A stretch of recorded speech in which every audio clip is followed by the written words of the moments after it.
Makeup brushes, none of your business how clean they are. Don't zoom in on those. I've used this every day for probably the past 15 years. I would say this is pricier, but it probably has about 20 doses in it. So girl maths here, that's about £5 a dose. Hello and welcome to my bathroom. This is my second favourite room in my house after my dressing room. I'm going to show you around there today and show you exactly what a beauty director uses every day and also all the things hidden in my cupboards. So I had this dressing room built in when we moved into the house because as a beauty director I need the space for all my goodies. So we'll start with my morning routine.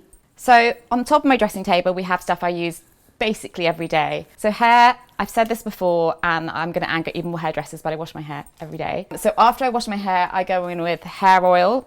This is the Moroccan oil. I've used this every day for probably the past 15 years. And then after that, the Colour Wow Dream Coat. Everyone in the office is obsessed with this, especially on a day like today, which is muggy. Stops the frizz from appearing and keeps sort of the flyaways tamed as well. Really amazing, kind of magical product. One of my ride or die products, which is this Babyliss, and it basically gives me this, what I think is like a sort of blow-dried appearance. So it's a sort of hot hair tool, and then it moves one way and the other. That's hair done. So on the days where I don't blow dry my hair, I use air dry creams. My natural hair texture is actually kind of frizzy and a little bit wavy. What I've been using for like 10 years is this Tresemme curl cream. However, it's pointless me showing this to you because they have discontinued it. I have about 3 in my extras cupboard, which I'll show you later. But I've just moved on to a new product, which is the Living Proof Air Dry Styler. It does the same thing. It's sadly not £6, which this one is, but it's amazing. You just scrunch it into wet hair and it dries it in sort of like tousled, beachy waves. So this is my new go-to. So skincare, I try to balance to keeping things quite simple and not aggravating my skin, but equally like trying lots of new products. I have to do that in my job. So in the morning I use, well, let's count 1, 2, 3, 4 or 5 steps. So after I've showered, which I do a gentle cleanse in the shower, I'll use one of these 2 products. So there's either this Aesop facial toner, which I just splash onto my face. It kind of helps to lock in hydration. Or recently I've been using this Booster Peel and Glow Serum from Karen Bartov. She's an incredible facialist. And it has a small, like light amount of acids in it, safe to use in the morning. But it just helps to really brighten the skin. So I'm kind of testing that at the moment, a couple of days a week. One of my ride or die products, CE Ferulic by SkinCeuticals. It's a vitamin C serum. It helps with pigmentation. Whenever I go for facials, I get told that my skin is dehydrated, I've got fine lining wrinkles coming, that kind of thing. But I always get like top marks for my pigmentation levels. And I really think it's down to this. I've been using it for probably 8 years consistently. And then the moisturizer I'm using at the moment is a Medicate peptide and collagen moisturizer. Apparently, according to their claims, it helps to increase collagen levels by 45%, up to 45%. So we'll see how bouncy my skin's looking after using this. And then the final step and most important step in my morning skincare routine is SPF.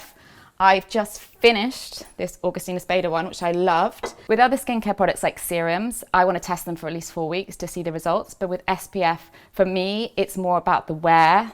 So what it looks like on the skin, how it wears through the day, how it holds. So I'm testing 3 at once at the moment. Kind of high-low situation. So I've got Sunsolve MD, which is around £70–80, I think. This is their Balance and Clear formula, which is supposed to help with oil control and shine. Love this. I found that's really worked for me because I do get shiny in the afternoon. It's a mineral SPF, so it does have a tiny bit of white cast in it. But I find that on my skin tone, which is very much bang in the middle of a sort of range, it does dry down to clear. And then the other 2 are both chemical sunscreens. So these 2 have no white cast. Bioderma and Beauty of Josine. These are both about 15 quid and both really lovely. This one especially if you have sensitive skin. Body care, I'm pretty simple. I just lather on a load of body cream in the morning. This is not just one of my favorite body care products, but one of my favorite beauty products ever. It's Naturium multi-oil body butter. It's gorgeous, like super, super nourishing, and it leaves a nice sheen on the skin. And then at night time, just jumping ahead 12 hours, I again keep things rather simple. So I use a nice cleanser at my sink over there. And then I will either use a retinol or an acid most nights, kind of skip between the 2 when I'm feeling consistent. Doesn't happen all the time. Both of those for me currently are from Medicate. So I've got Medicate Press and Glow, quite a nice gentle acid. It doesn't aggravate my skin.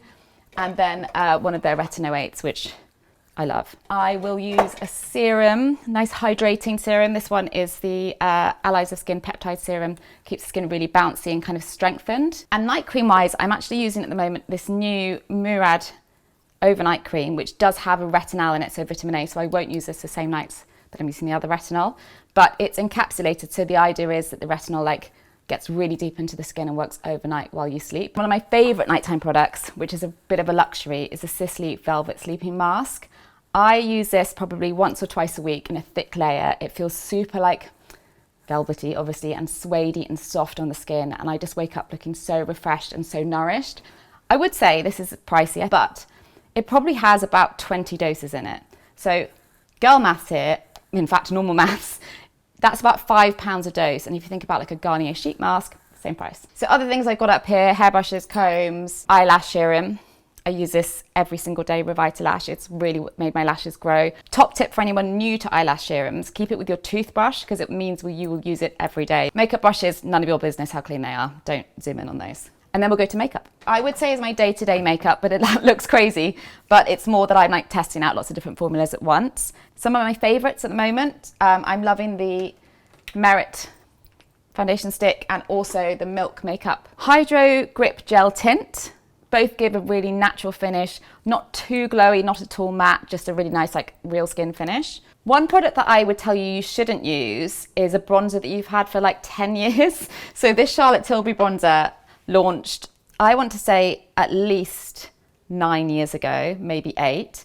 And I've had it since it launched and I use it at least once a week and it is still going. I think the reason is because, and this is sort of a little tip, it's a shade too dark for me, but it really, really melts into the skin, this one. It blends in so beautifully. So I use very little of it. So if you want to invest in a nice bronzer like Charlotte Tilbury's, but you want it to go a long way, get a little shade darker and then just buff it in all over. But I shouldn't be recommending it because this is like extremely unhygienic or probably very bad for your skin. So 3 10 out of 10 beauty products, in my opinion. Firstly, the Elemis Balm Cleanser. This is the black cherry version, but the classic one is amazing. They also do a fig one. It just gets all your makeup off very thoroughly, doesn't sting the eyes, and it just feels like you're giving yourself a facial. It smells delicious, it feels like a treat, it makes you want to wash your face. The Kosas Cloud Set powder. I'm pretty new to powder, which is crazy because I have a very oily face, but this one is so lightweight and like instantly mattifies. It looks like you're putting a filter on your face when you pat it on. I feel like it lasts a really long time too. They have lots of different shades. And then a bit of a kind of everyday one that I'm sure everyone knows about, but I can't do natural deodorants. I've tried them all. Happy to try more, but for now, this is my favorite deodorant. It's always on sale in your high street drugstores and it really works. So 10 out of 10 for me. 3 makeup items I couldn't live without. The Merit foundation stick. I love this formula because it's so easy to use. I just basically scribble on my face and then buff it in and it gives a really natural, I would say like real skin finish, not matte, not glowy, just really gorgeous and natural. Mascara, it's hard for me to call out one because I have like 4 favorites and they're all 9.5 out of 10 in my opinion. For my look I like, there's no 10 out of 10 mascara yet, but if I'm allowed 4 instead of 1. L'Oreal Panoramic High Street version, doesn't budge. I wore it in Kuala Lumpur in like high humidity and I got no smudging at all. Hourglass Unlocked, one of my favorite tubing formulas, really dark dramatic lashes. I've got it on today. Lisa Eldridge Kitten Lash, another 9.5, gives a really nice kind of fluffy lifted light look.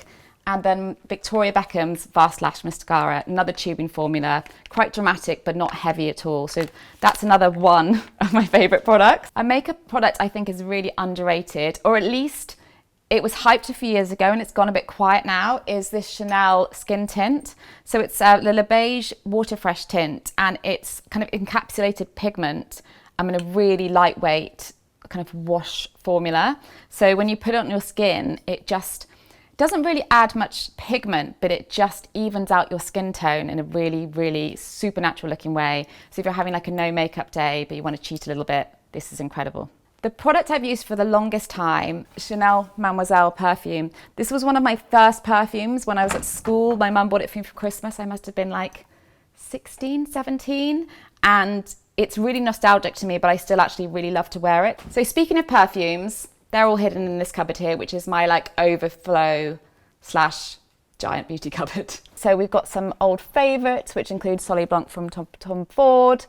These are my wedding perfumes that I wore together, Jo Malone, Myrrh and Tonka, and Mimosa and Cardamom. Quite enjoying this one of these Glossier perfumes. It's kind of an update on their original You perfume. This one has a little bit more musk in it, really nice kind of skin scent.